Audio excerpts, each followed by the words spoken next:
Praise the lord. దేవుని నామానికి స్తోత్రములు కలుగును గాక. దేవుని బిడ్డలారా, ఈ దినము వాక్యాన్ని మనం ధ్యానించుకుందాం. యోనా గ్రంథము 1-2 అధ్యాయాలు కొన్ని మాటలు మనము దేవుని సన్నిధిలో జ్ఞాపకం చేసుకుందాం.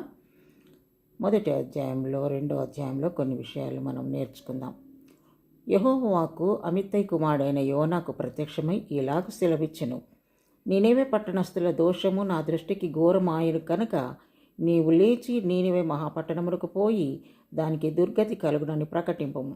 అయితే యెహోవా సన్నిధిలో నుండి తర్షీషు పట్టణములకు పారిపోవాలని యోనా యొప్పేకు పోయి తర్షీషునకు పోవు ఒక ఓడను చూచి ప్రయాణమునకు కేవు ఇచ్చి యెహోవా సన్నిధిలో నిలవక ఓడవారితో కూడి తర్షీషునకు పోవుటకు ఓడ ఎక్కెను. దేవునామకు స్తోత్రములు కలుగునుగాక. దేవుని బిడ్డలారా, యోనాను దేవుడు ఏర్పాటు చేసుకున్నటువంటి విషయము మనకు తెలిసినది. యోనాను దేవుడు ఏర్పాటు చేసుకున్నాడు.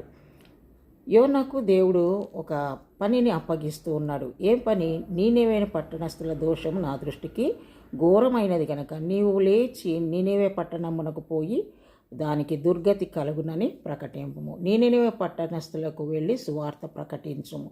ఎందుకంటే వారి యొక్క ప్రవర్తన, వారి యొక్క జీవితాన్ని బట్టి వారికి బహుభయంకరమైనటువంటి శ్రమ రాబోతుంది కనుక వారు మరి దేవుని కుమారుడు వెళ్ళి సువార్తను ప్రకటించినప్పుడు దేవుని మాటలు విని వారు మారుతారేమో అని గ్రహించుకొని అక్కడ ఉన్నటువంటి పట్టణానికి రాబోయేటువంటి శ్రమను గుర్తించి మరి దేవుడు వారికి ఈ యొక్క యోనా ద్వారా వారికి ఒక సువార్తను మరి పంపించటానికి దేవుడు యోనాని ఎన్నుకున్నాడు.